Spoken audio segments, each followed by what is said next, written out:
Recently announced 28% dividend increase and a $3 billion share repurchase program. Let's take a look at what's going on with Equifax here. They just had their earnings call 2 days ago, I believe it was. So from a high level here, you see Equifax, ticker symbol EFX, up almost 15% over the past year. Year to date, just slightly above even, so holding up far better than the rest of the market. Over the past 5 years, up nearly 100%, and then over the past 10 years, 162.5%. We'll take a look at how this compares to some of its comparables, some of its peers, and what it does. Shares currently trading for 258, pretty smack dab in the middle of that 52-week range, with 200 on the low end and 310 on the high end. You see the elevated price to earnings ratio there of nearly 33. Now, after this recently announced dividend increase, a 28% dividend increase, I might add, you see here that this dividend rate is $2 annual now and a yield of 0.8%. Something kind of interesting here in the dividend picture for Equifax is they've been a stable dividend payer, but you look at the dividend growth history here, and it's actually non-existent. And that's because from 2018 all the way through 2024, it was paying $1.56 every single year. So zero dividend increases for a 7-year stretch there. In 2017, it's actually 2017 to 2024. Golly, okay, 8 years that the dividend held steady at $1.56. And then, just recently, 2 days ago, popped that dividend up 28%, up to a nice even $2, just a 0.8% dividend yield. But you got to love when you see only a 21% payout ratio. So in theory, plenty of additional room to grow that dividend even after this 28% increase. And the upcoming ex-dividend date will be May 23rd with a payout date on that distribution of June 13th. Now, equally as exciting, or honestly, I would say even more exciting, in the recent return of capital to shareholders from the announcement 2 days ago was their share repurchase program. This was a $3 billion share repurchase program that was just authorized. So $3 billion share repurchase plan on a company that carries a market cap of almost 31 billion, a little over 30 billion. So that's 10% of the outstanding float that they intend to rebuy over what time period? Let's take a look at what the announcement was. So a 28% increase to the dividend, 3 billion share repurchase program over the next 4 years. So over the next 4 years, you have 10% of the company's outstanding shares that will be repurchased by the program. And the value of the support that will provide for the share price for a company like this cannot be overstated. The recent quarterly earnings, it was a beat on both the top and bottom line. I mean, it really was a bullish report. So feel free to look through this if you're interested. Going through Equifax here, okay, recent revenue growth has been fairly minimal. You saw a big jump from end of 2020 to 2021 from 4.1 to 4.9 billion. So that was a nice increase. But then recently, it's been steady, but increasing nonetheless. We see revenue in 22 was 5.1 billion, followed up by nearly 5.3 billion in 2023. And then end of last year in 2024, up to almost 5.7 billion. Looking ahead, we've got EPS growth expectations of nearly 4% for 25, but jumping up to expectations of nearly 23% EPS growth for 2026 and 31% growth for 2027. So certainly when you look and see the elevated price to earnings ratio, the valuation on this company, and you see it at nearly 33 on a forward basis, well, when you see expectations in EPS and sales growth like this, a lot of that's being baked in now or has been baked in. This company is involved heavily in let's just say the debt and identity verification market. So Very commonly, this company is used to verify income, employment, education, and criminal history, as well as insurance, making sure that employees are covered with insurance.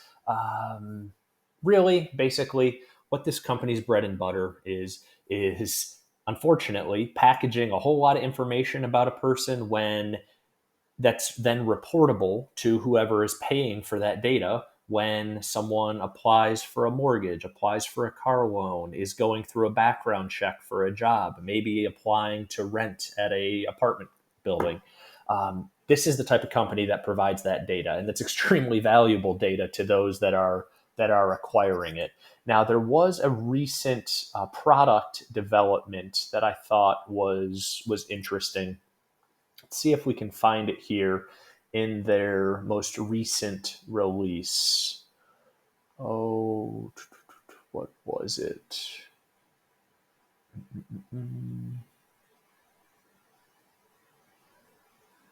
It was a new product release. It was a cloud-based tool that they were releasing that had a lot of interest around it.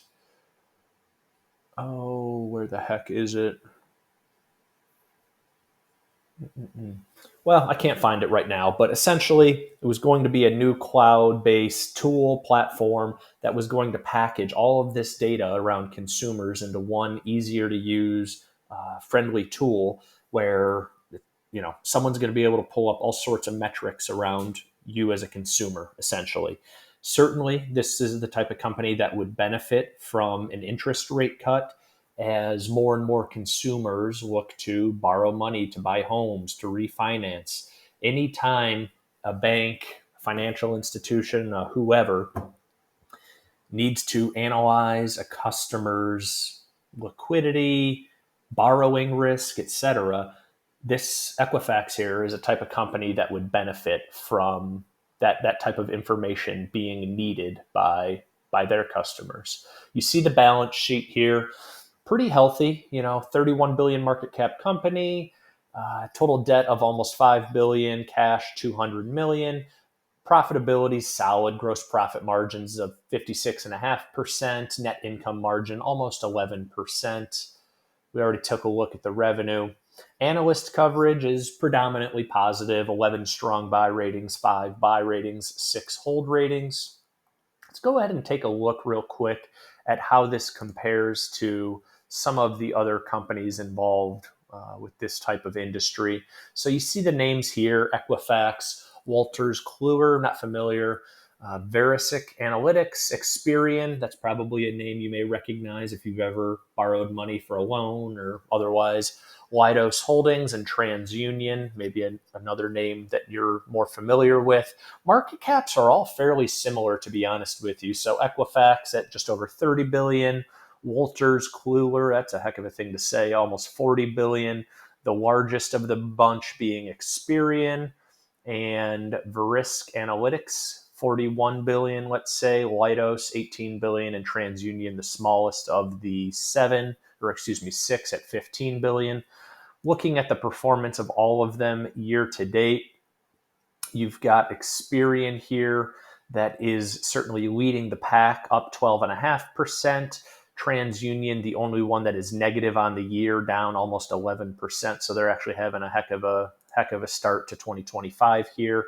Over the past full year, you've got Verisk Analytics up 30%, all the others in the teens. Let's look over the past 5 years. You start to see a little bit greater separation in performance here. This Wolters Kluwer, I'm really, really not familiar with them. I don't know if that is an international company or not, but they're up 134% over the past 5 years. Equifax at 96, Verisk at 94, Experian at 68%, Leidos 43%, and TransUnion bringing up the tail at 14.5%. And then on the 10-year, you can see the performance of all 6 here. Varied performance. I mean, really, that Wolters Kluwer is just blowing the doors off with 432% performance. And this is just price return, so you could add in a little bit more for the dividend on the total return.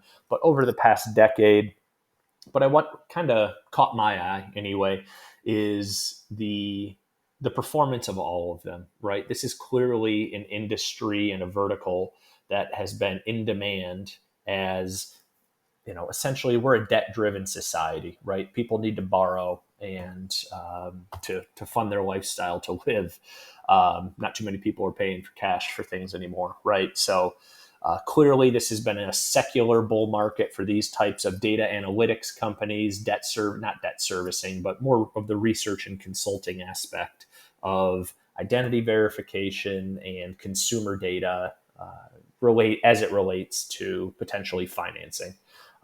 Really, all of them have been phenomenal performers, and have really been blowing the doors off of the market as a whole. Just out of curiosity, I'm going to go ahead and add the S&P 500 into this.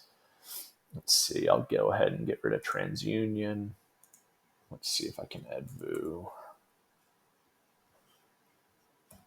Oh, it's not liking that. No worries. But yeah, so that's how it compares to some of its peers. But I just wanted to bring this to you. I thought it was a really, really outstanding earnings call. Anytime you see a near 30% dividend increase, and in addition to a 10% of shares outstanding repurchase plan over just 4 years, I would expect Equifax to continue to be a very, very solid performer moving forward. And it just caught my eye, especially the share repurchase. So hope you enjoyed this. Hope you learned something new. And if you are a shareholder of Equifax, I think you would be hard to be disappointed with that earnings call from 2 days ago. A double beat, a massive increase to the dividend, and a massive share buyback, 10% of the float announced. Pretty spectacular. So thank you very much for watching. I'll keep trying to bring content as it relates to companies returning capital to shareholders, either via the dividend or the share buyback programs. So thanks for watching. Like and subscribe if you want. If not, whatever. Take care. Bye-bye.